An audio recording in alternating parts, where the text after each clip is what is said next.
and welcome back to my second last episode of how to become a motivational speaker. This is a program that I started so that you can actually establish your career as a motivational speaker professionally and get paid the big bucks and travel around the world while satisfying your purpose of making people's lives better and the world a better place. So this episode, I'm going to talk about how to make great content so you have a great connect and a great rapport with your audiences.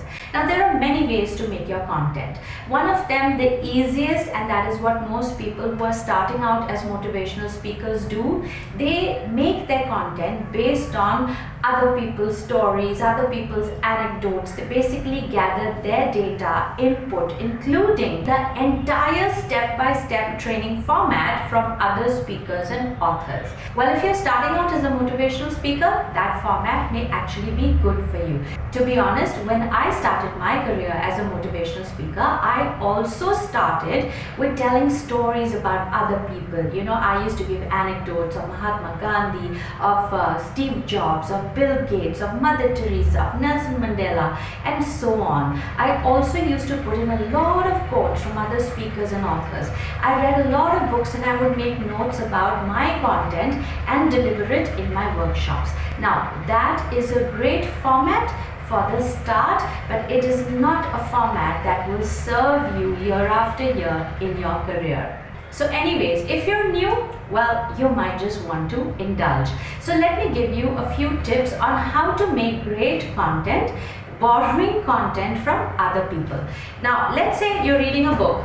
Well, I chose to plant my new book, How to Write a Book in 8 Days. And well, if you want to be a great motivational speaker, a great book to your name would add so much value, you have no idea. Because a motivational speaker standalone and a motivational speaker with a book, well, this one gets paid a lot more than a motivational speaker without a book. And the book should be a great book, not a time pass book. You write a time pass book just for the heck of it to get the title as an author, well, you have ruined your career even before you have started. So let's say you pick up this book and you want to make a program out of it. Okay, now how I would do it is I would make notes. Alright, now first of all, take a notebook and you start writing down point by point, step by step, making your own notes. Then let's say I want to be a trainer on teaching people how to write a book in 8 days. So I would scan through the book and make my own workable content. Now when you start with a book to take content from there to deliver in your workshops, ensure that you finish the whole book. Otherwise, what's going to happen is you're going to make some notes and you're going to end here, then you'll land up doing something else, and then now you will make notes after 10 more pages and so on. And when the time comes for you to have the collective data, you will not find it. So you make a notebook and you transfer your ideas and your format of making this book or this idea or this content workable. Then you make PPTs out of it. Okay, now put it into even a tighter content. That alright, if this has 30 steps, how did you make the 10 most important steps? And now make a PPT to elaborate that point. It is also a smart idea to insert quotes by other people. And again, I am assuming that you have just started out. This is for newcomers who want to establish their career. So have quotes. When you're reading a book, highlight the quotes and transfer them into a notebook. Make a different quotes notebook. And all of these quotes come in really handy. And some are so powerful that you say one sentence and it just delivers the message. Now, I have found that in a workshop, especially if you're doing a workshop for the Indian audience, a little shero shairi is like amazing. That's like Sone Pe Suhaga. So make a little notebook of that shero shairi. It is outstanding. Now, while you're going out and using other people's content and using other people's quotes in your workshops, always give credit to the source. Because the last thing you want is somebody sitting there and thinking, he's talking from there, he's talking from here, and she's quoting all these people. It's nice to say, this is a quote from so and so. In all humility, give a little bit credit, because you see, you are starting your career to change people's lives, and you cannot start that on the platform of being fake or being ungrateful, because that beats the purpose of your being there. Now, let me also tell you, if you are using this format of telling other people's stories and quoting their quotes, it's not going to last long. 1 year max. Because you see, the minute you give another person's quote, you have actually directed attention of your audience from you onto that person.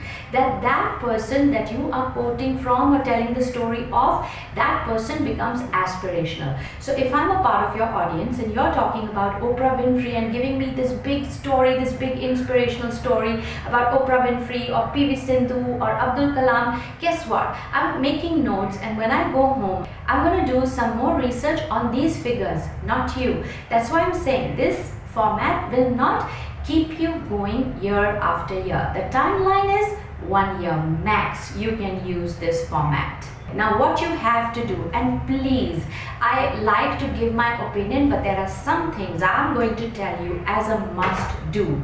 Okay, have your notebook where after every workshop you write down your experiences on how was the workshop, because you see, sometimes a question may come forward, a suggestion may come forward, you may realize something, you may have added something new. Now start building a diary of your experiences, your learnings, your highlights, your pitfalls, everything. It's like you are making new content, motivation based on your life, your originality and your experiences, which will come in handy. Give it some time. So what I do is, today I make my own content. I have had enough experience for the past 23 years to talk another 23 years without a single reference from anybody. But how did that come by? What I do today, let me tell you, is that I make my content. So I am always sitting and writing my notes before a workshop. I'm drawing upon my experiences, I'm drawing upon my own knowledge bank and making new content. Okay, after I deliver the workshop, I sit back again and I write that what new did I learn, that how did this audience add a little bit of differential magic, how did they bring to my notice something that I had never considered, and that is new content for me for my workshops to follow. And even if I never use that content, I grew. You see, it's a dual thing, that as much as you as a motivational speaker are inspiring me, my presence also serves a purpose in your life. Don't miss that. After the workshop, when I talk to participants, and I don't slip the back door, I don't go away backstage and disappear. I stand there, I wait, I interact with people, and they give me such nuggets. Sometimes they ask me questions, or sometimes they give me ideas and I say, hey, this is exactly what I was looking for my next workshop. So my diary and your diary, where you will write your experiences with people, will give you new enriching content. Now some of you are starting out, and I will tell you, your greatest asset will be knowledge gathering. Read and read and read, and don't just read to entertain yourself. Read as a student does. Make notes, make questions. When you have written something in your notebook, now pose a parallel question to it, that if this is what I know and this is what I have learned, what kind of question is this an answer to? And I will tell you why. You can test a motivational speaker, you can test a leader, you can test somebody who takes the stage to impact your thinking, to make a difference to your life, by how he will answer a question. Now very recently there was one gentleman in the news, a very popular motivational speaker in the US, and he made a big blunder by really putting one of his audiences into a very ungraceful spot.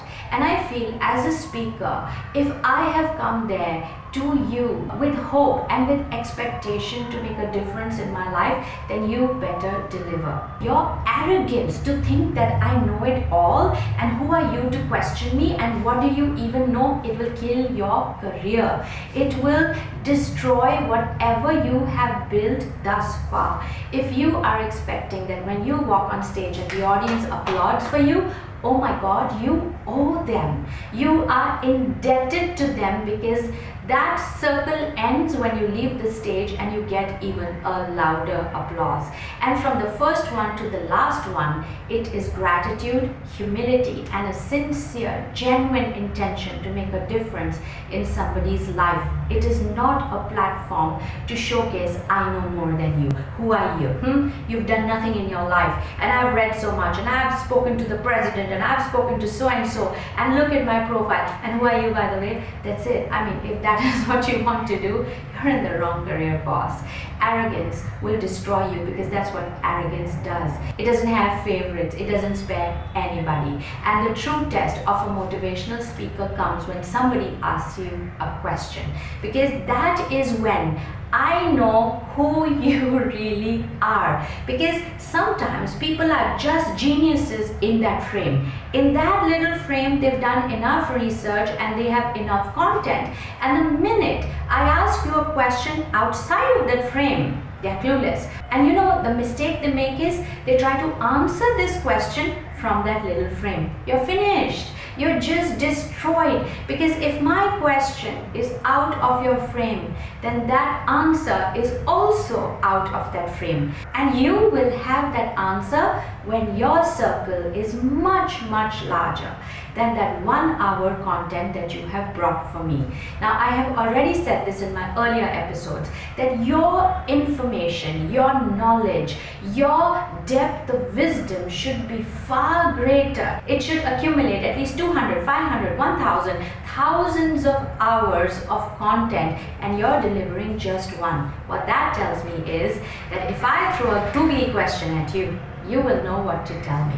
And that day, when you start to handle questions that come at you and actually making a difference in somebody's life, that day, give yourself a pat on the back and know that you have arrived in this elite platform of people who truly change the world. And lastly, whatever content you make, whether it is borrowed content or your original content, what will sail you through is your sincere, genuine, honest intention to help somebody.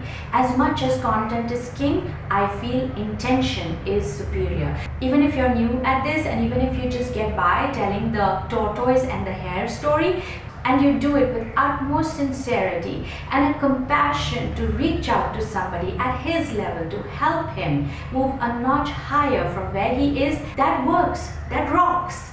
That is what a motivational speaker truly is, because you will tell that story in a way that has never been told before. So that guy who's heard it 50 times over now gets it.